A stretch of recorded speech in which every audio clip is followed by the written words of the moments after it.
Okay, so you heard from the academic clinic, and that was on 1010. And so now we have another phone call from this lady here on 1010. This is Liz Chapman. Liz Chapman. Please give me a call back at 929-8601. Liz Chapman, Exceptional Student Services. Please give me a call back. Thank you. That was October 10th at 2012 at 5:01 42 seconds p.m. Sorry about that. So that was her calling on 1010. Now here is a from Florida Davis again. Hi, Christine. This is Flora Davis. I noticed that I had a missed call from you on yesterday. You can reach me at 930-4907. That's 930-4907. Thank you. That was a phone call that I had made to her, letting her know about Blake. Okay, here is from the academic place. This is going to be from Katie, who was his counselor, and Hey, Miss Christine, this trying is to set Katie. up I just got your meetings. message. Call me back when you get a chance. My direct line is 765-8783, 765-8783. Thanks. Okay, that was on 1011, and basically he, has been in the hospital, and so we're doing meetings and things like that. And this is her again on Miss 1015. Christine, hi, this is Katie at the lake. I spoke with you earlier. I was trying to follow up with you because I never heard back about the meeting, and I don't know if we got disconnected. But I just wanted to touch base with you because we did need to schedule something for tomorrow. Please call me back so we can confirm a time. My number is 765-8783, 765-8783. Thank you. Okay, and that was from his counselor. And that was the same voicemails. Okay, we have another one here. Yes, Mrs. Valorio, this is Miss Chapman. Would you please give me a call back today? This is Mrs. Chapman, but this call is for Christine. Please give me a call back. Thank you. Bye-bye. Okay, that is Liz Chapman. 929-8601. 929-8601. Thank you. Okay, she called me at 9 o'clock, almost 9:01, and okay, so let's see another message, or it's the same one. Yes, Mrs. Valorio, this is Miss Chapman. Would you please give me a call back today? This is Mrs. Chapman, but this call is for Christine. Please give me a call back. I'm not Thank real you. sure, Bye-bye. but my phone, 929-8601.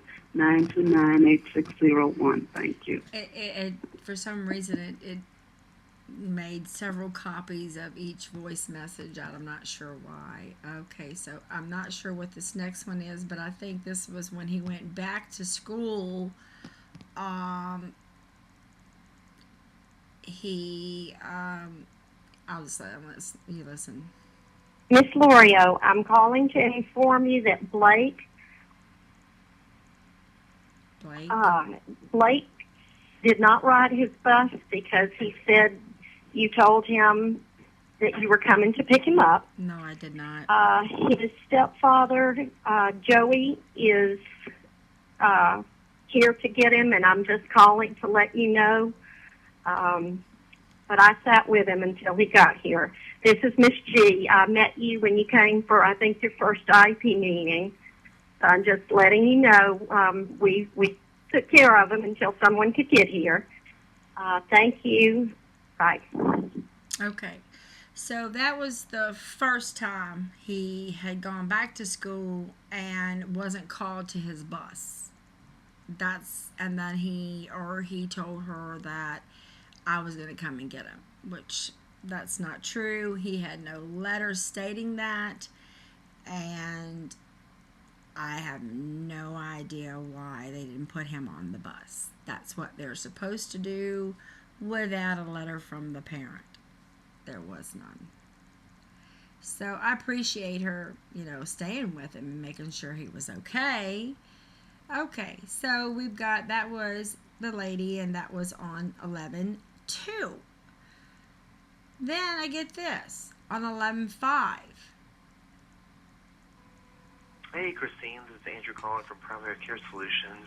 I was giving you a call. I heard you gave us a call here. I wanted to, want to apologize again that we will not be able to help out Blake with our services, but I also wanted to provide some referrals that I was trying to give you last time.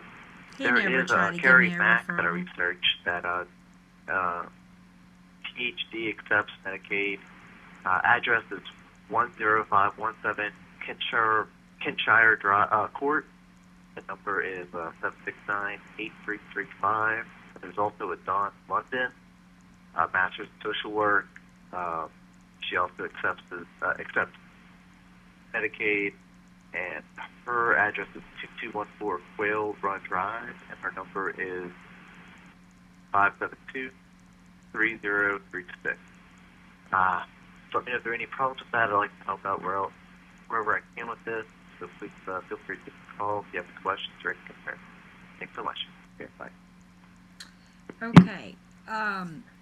The counselor who you heard making appointments, when you leave a hospital, you have to have, you can't just take a patient without some type of a follow-up treatment.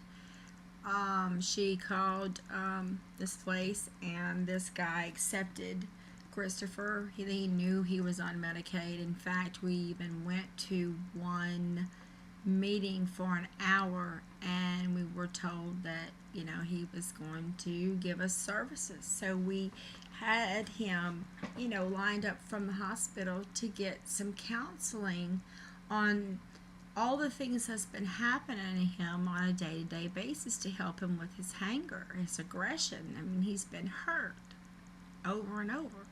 But so this place is on Goodwood, and what I don't understand is because the year prior to that, he was recommended by Linda Stone to go there on Goodwood, and I don't understand why the place can't help someone like that when that's what they do. I think this is the same message. Hey, Christine, this is Andrew calling from Primary Care Solutions. I was giving you a call. I heard you gave us a call here. I wanted to, want to apologize again that we will not be able to help out Blake with our services, but I also wanted to provide some referrals that I was trying to give you last time. There is a Carrie Mack that I researched that PhD accepts Medicaid. Address is 10517 Kinshire Drive, Court. The number is 769-8335. There's also a Dawn London, Master's in Social Work. She also accepts Medicaid, and her address is 2214 Quail Run Drive, and her number is 572-3036. So let me know if there are any problems with that. I'd like to help out wherever I can with this. So please feel free to give a call if you have any questions or any concerns. Thanks so much. Okay, bye. I've called again recently and asked for in writing why couldn't they help my son with him being hurt and counseling, when he told me after the first meeting that he was going to be able to do this, no problem whatsoever. Other people with Asperger's have been sent there before. They were going to do medication. We had everything lined up so he would have some place to go right after the hospital. He needed this counseling. It was, in the hospital, it's just a temporary time that they do, and then after that, you have to go someplace else. And so that's what we were doing. The next thing that I'm going to let you hear is on 11/15. Let's see what this is. Good evening. This is Emily Perkins calling from Woodlawn High School. And I'm calling to see if we can set an IEP up for Monday, November the 12th at 11 o'clock p.m. Again, this is Emily Perkins. Please give me a call back at the school. Thank you very much. Bye-bye. Okay, that's Emily Perkins. She's new. Never heard of her before. That was on 11/5 to try to set up an IEP meeting. Okay. Now we've got the next messages from Kimberly. Hey, Christine, it's Kimberly. Give me a call when you get a chance. 335-3711. Okay, bye. Basically, I've been calling her, trying to get everything set up to where we could get Blake taken care of. So